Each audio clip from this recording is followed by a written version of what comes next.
Hotel में ना एक बाबा जी बर्तन मांजते थे, बूढ़े आदमी थे, 70 साल के करीब उम्र थी। उनका एक बेटा था, एक बहू थी, एक पोता था, लेकिन वो बेचारे बेटा बीमार रहता था तो लिहाजा वो खुद मजदूरी करते। कहती है एक दिन वो बाबा जी मेरे पास आए, कहने लगे मेम साहबा 2-4 दिन की छुट्टी चाहिए। तो मैंने कहा खैरियत है? कहने लगे मैडम मेरा बेटा फौत हो गया। बेटा, आपको पता है बाप का जनाजा पढ़ना आसान है, बेटे का जनाजा उठाना बड़ा मुश्किल काम। कहती है मैं कुछ लिख रही थी, मेरे हाथ से कलम गिर गया, मैंने खुद गाड़ी भेजी, बाबा जी गांव चले गए जहां वो रहते थे। कहती 2-3 दिन के बाद मैं और मेरा शौहर गए तो रास्ते में हम बातें कर रहे थे कि क्या ताज़ियत करेंगे, एक ही बेटा था, कोई रिश्तेदार भी नहीं, तो उसकी तो कायनात उजड़ गई, किन लफ्जों से उसे ताज़ियत क्या कहेंगे। कहते जब हम गए तो वो टूटी हुई चटाई पे बैठा था, कुछ लोग करीब थे, हमने जाके कहा बाबा आप मुसलमान हैं, हम आपको क्या नसीहत करें, एक ही बेटा था, कि किस तरह करके हम आपको तसल्ली दें। तो कहते उसने आंखें खोली, बूढ़ी आंखों में ईमान की रोशनी, कहने लगा बीबी क्या ताज़ियत की बात करती हो, मैंने को पैसे जमा करा के बेटा लिया था, खुदा ने फजल से दिया था, अदल से ले गया है, मैं अपने रब के फैसले में बड़ा राजी हूं। अल्लाहु अकबर। वो खातून कहती है कि वो बाबा जी से मैंने कहा कि चलो आप 1 महीने की छुट्टी कर ले, तो कहने लगा नहीं मैडम मैं मुसलमान हूँ, मुफ्त की रोटी नहीं खाता, मजदूरी करके खाता हूँ, मैं इंशाल्लाह 2-3 दिन के बाद काम पे आ जाऊंगा।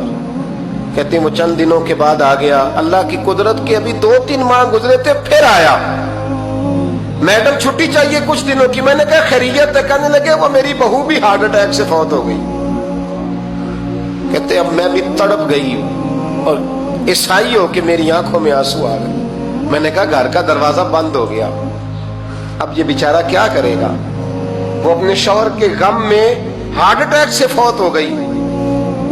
कहते हम फिर 2-3 दिन के बाद ताज़ियत के लिए गए, फिर टूटी हुई चटाई, बूढ़ा ना अपनी उंगलियों से जमीन पर कुछ बना रहा है। कहती करीब गई और मैंने जाके कहा बाबा अब तो तसल्ली आपने खुद ही करनी है, जो निजाम था वो तो हो गया। तो कहते हैं फिर उसने आंखें खोली, आसमान की तरफ देखा तो कहने लगा बेटी कोई परेशानी नहीं, मेरा बेटा बगैर शादी के भी तो फौत हो ही सकता था ना, बस मेरे मालिक ने जब चाहा जैसे चाह हुआ, मैं इंशाल्लाह 2-4 दिन के बाद काम पे आऊंगा। ये मेरा 3-4-5 साल का पोता है, अभी स्कूल दाखिल हुआ है, मैं साथ ले आऊंगा, वहां मेरे साथ ऊपर क्वार्टर में जहां मैं रहता हूं ये भी रहेगा। कभी कभी मैं देखती छत पे खड़े होके कि दादा घोड़ा बना हुआ है और पोता सवारी कर रहा है, वो सवेरे उठता उसको स्कूल छोड़ के आता, शाम को लेके आता, प्यार करता, मोहब्बत करता। तीसरी मंजिल पर हमने क्वार्टर दिया हुआ था, वहां दादा पोता रहते। अल्लाह तू बड़ा बेनियाज है। कहती है इकबाल एक दिन ना पोता ऊपर वाली मंजिल पे खेल रहा था, उसका पैर फिसला, वो गर्दन के बल जमीन पे गिरा, मुझे खबर हुई तो मैं दौड़ी, एम्बुलेंस मंगाई, खून से लिथड़े हुए उस बच्चे को दादे ने अपनी गोद में रखा। और जब हम अस्पताल की तरफ गए तो हॉस्पिटल बाद में आया, जनाबे इजराइल पहले आ गए और कहते वो गोद में दम तोड़ गया।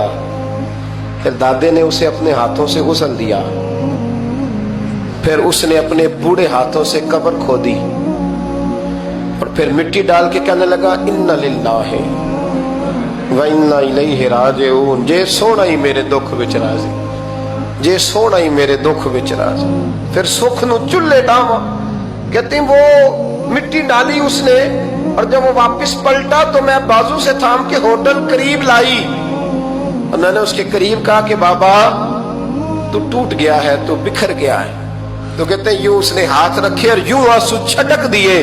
कहने लगा मैडम क्यों क्यों, मेरे अंदर कोई अकीदा नहीं, मैं कोई लवारस हूं, मेरा कोई रब नहीं, मैं क्यों परेशान रहूंगा, मैं तो पका हुआ फल हूं, थोड़े दिन गुजरेंगे कब्र में जाऊंगा और जब जन्नत में जाऊंगा तो अल्लाह मेरी बेटे से भी मुलाकात कराएगा, मेरे पोते से भी मुलाकात कराएगा, मेरा रब सारी मुलाकातें करा देगा, मैं अपने अल्लाह की रजा पे बड़ा राजी हूं। वो खातून कहती है मेरा और मेरे शौहर का कलेजा फटने लगा। मैंने कहा बाबा ये जज्बा कहां से मिलता है, ये सुकून कहां से आता है। یہ کیفیت کیسے ملتی ہے؟ مجھے کہنے لگا تو نے لینی ہے؟ میں نے کہا تو کہنے لگا تو بھی گنبد خضرا والے نبی کا کلمہ پڑھ جا، اللہ تجھے سکون عطا کرے۔